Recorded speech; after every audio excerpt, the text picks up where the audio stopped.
Welcome to my channel. My name is Jasmine and I'm the owner of Brown Sugar Skincare. I'm a self-taught skincare formulator. I am not a professional, so it is always important to do your own research. This is probably my most requested video on how I make this product, and it is my African Black Soap Cleanser. So if you want to skip to the formulation videos, I have the chapters listed below. You can scan through the bottom here. But if you want to learn about the skin benefits and why I use every single ingredient that I do, because each ingredient matters and is important, then feel free to stick around and let this video play in the background. First things first, I'm going to start off with the most important ingredient, which is African Black Soap. So just to preface this whole video, this face wash is best for acne prone skin. It's a little bit more of a stronger cleansing face wash, but it's not like overly drying or anything like that, but it is better if you're more acne prone or have more oily skin. So I like African Black Soap because it's more of like a natural exfoliant. If you've ever purchased it before, you know, sometimes like if you've purchased the raw African Black Soap, you know that sometimes there's like maybe a little bit of, I don't want to say pebbles, but like it's very earthy. Like there'll be a little bit of dirt in it. Like I don't really know how to explain it. I'm saying dirt, but it's not gross. But it's a natural product. And it contains shea butter and plantain skin. Oh my God, someone's gonna get at me for saying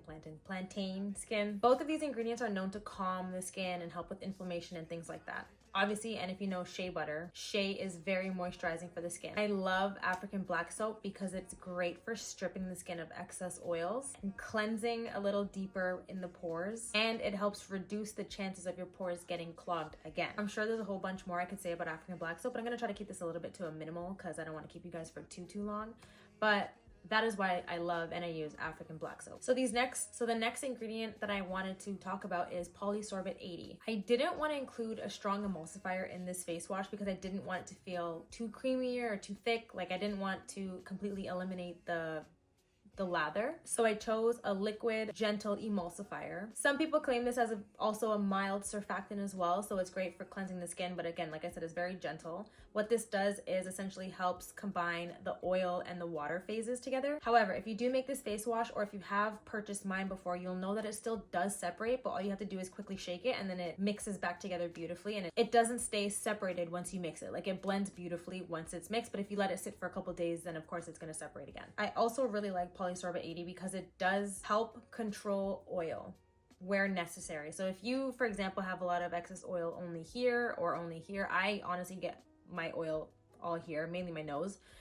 It helps with control of that. So throughout the day, you'll notice that the more you use this face wash, the less oily you'll be throughout the day. So that's why I chose this liquid emulsifier. It's a solubilizer. It's not a full-on emulsifier. The next ingredient that I want to talk about is BSB surfactant. It's a liquid surfactant. If you don't know what a surfactant is, that is the cleansing ingredient. It is what makes some of the suds and the soapiness of this face wash. I really like this surfactant because it's made from coconuts and it helps break down oil and dirt without being too drying or too harsh to the skin. So as much as I wanted this face wash to be a strong cleanser because of the African Black Soap and all the other ingredients that I have in it, I didn't want it to feel harsh. Like I didn't want your skin to feel tight after using it. I didn't want you to be flaky after using it.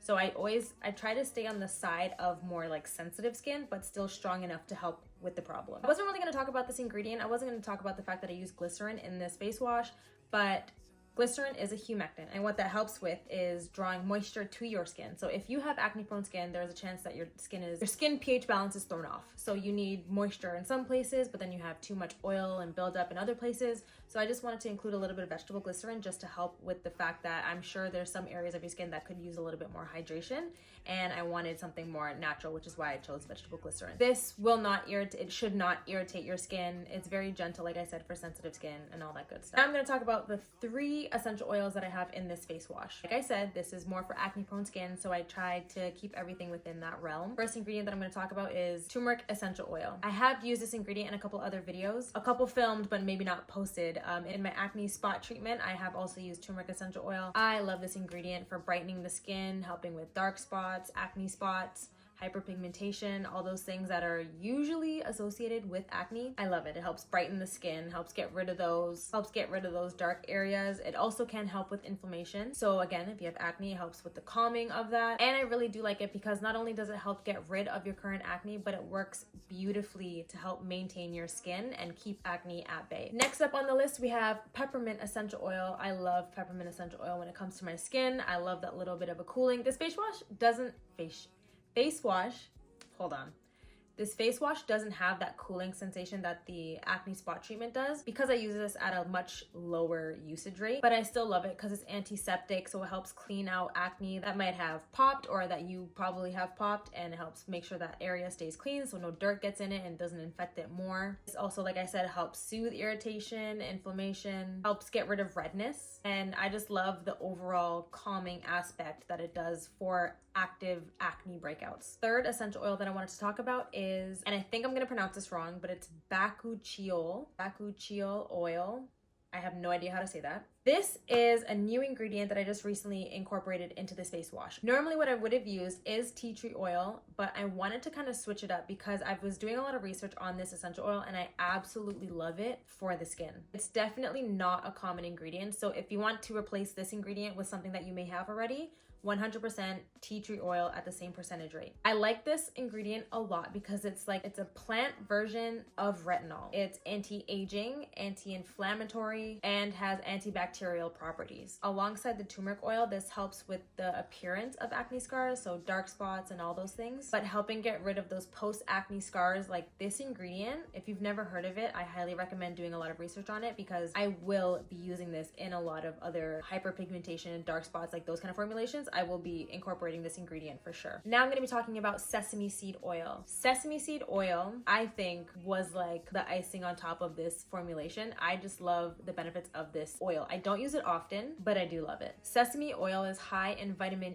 E and B, and it has anti-inflammatory properties and antibacterial properties. I love this oil because, like I mentioned before, balancing your skin's oil is very important if you have acne-prone skin, and this is a great carrier oil if you're looking for something that does that. This oil helps regulate your sebum. If you don't know what that is, sebum production is your skin's natural oil. It helps unclog your pores. It's also great as a gentle skin lightener as well. So again, those dark spots, evening your skin tone, all that good stuff. Sesame oil is absolutely beautiful. I don't know, this oil was just like a 10 out of 10. It was a no-brainer for me. So overall, before we get into the fun stuff, which is the actual formulating and my formula, this face wash is, like I mentioned at the beginning and throughout the video already, this is definitely great for acne prone skin. If you have dark spots that you're trying to get rid of, acne scars, this is not geared towards like 100% hyperpigmentation, but if you have acne or scarring, hyperpigmentation because of your acne, this is a great face wash for you. And if you also are just more maybe of a naturally oily person like me, this is a great face wash for you. It's not drying, but it helps strip the skin so you will feel clean after. It does not create an insane like lather and like a whole bunch of big bubbles and stuff like that. It's more of like a creamy because of the xanthan gum, similar to the turmeric face wash that I will be posting soon, but I do have it posted already. I just filmed it again to show you guys my process again. But yeah, so it's more like milky, and if I can remember, I'm gonna post a video of me actually using it so you guys can see the suds and see the separation. I love this product. Again, I know I'm biased and I've said this in a few videos, but I do use my products. I feel like it would be weird if I didn't. So I've been using this product since I lived in Edmonton, so that's maybe I think I'm going on like what, 4 years now, 4 years now. But yeah, so I love this product. I do want to mention though that this is not a thick face wash like my turmeric face wash, the jelly one. This one is a lot more watery, so if you do want to make this one a little bit more thicker, I would increase the xanthan gum, and you could probably try using Polysorbate 20 or maybe use a different surfactant that's a little bit thicker to give you more of that thick consistency. But feel free, tweak this formula however you please. You guys will see at the end that it's a little bit more of a liquidy face wash, like watery, but not watery enough that it should be in like a foaming bottle. So yeah, enough of me talking. I'm sure nobody even watched this part. You guys skipped all the way. But as for right now, here is the formula.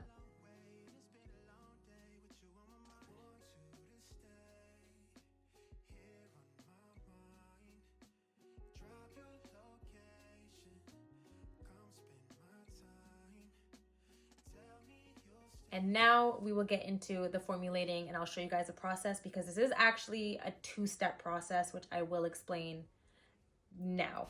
Here I'm just showing you the ingredients, but I wanted to explain that this face wash is made in 2 different steps. I like to make an African black soap water, and then I'll create the whole African black soap face wash, which is why this formula has 2 separate formulas. I'm sure you can make this face wash by using a liquid black soap already, but I just have been making it for this long, so I just want to stick with it. So what I like to do is cut up my African black soap, and because I'm making a bigger batch, I know it's 1 kilogram is what I need. That's what this bag is. I cut up the whole thing, put it in a bowl, and then I'll weigh out my water in the same bowl.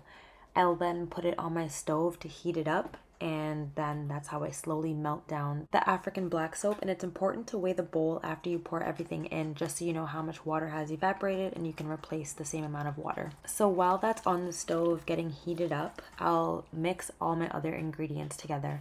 So I'll put all of my oils into one bowl with my solubilizer, and then in another bowl I'll have my xanthan gum and glycerin. I like to weigh out my glycerin and xanthan gum together because it makes it a lot easier to incorporate the xanthan gum in the whole formula.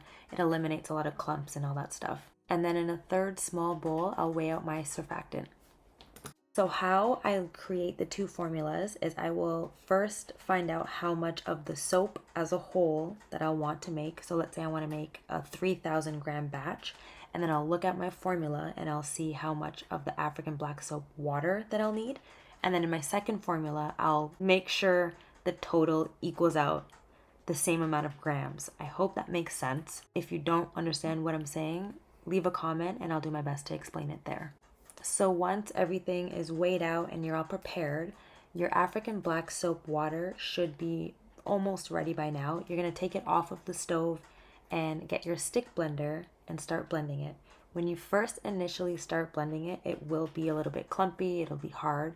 You'll just want to keep putting it back onto the stove and keep blending it. Keep repeating those steps until it is almost 100% smooth. There may be a little bit of things in it, but overall, if it looks like this, the consistency is smooth, then you should be good to go.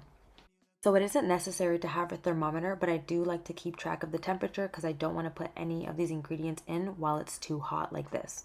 To cool it down a little faster, I'll stick blend some more or I'll just set it aside. Once that's in, I will incorporate all of the solubilizer and all my essential oils and sesame seed oil. I won't stick blend it, I'll just mix it with the stick blender like that, and then I'll incorporate the surfactant. Once that's all incorporated, I will stick blend just to make sure everything is at a really good consistency, and then I'll take the temperature one more time with the hope that it is under 110 degrees or 110 or lower. Once it is, I'll then incorporate my preservative. This preservative can be added in at anything under 122 degrees Fahrenheit, but I just personally want it to be lower just to err on the side of caution. Once everything is incorporated, I will stick blend one more time before adding in my xanthan gum, and I do like to pour it in while the stick blender is on just to make sure that it's evenly dispersed. Once you're done, you should have a consistency like this, or it can be a little thicker if you add more xanthan gum. But yeah, here is a texture shot of everything and the final product.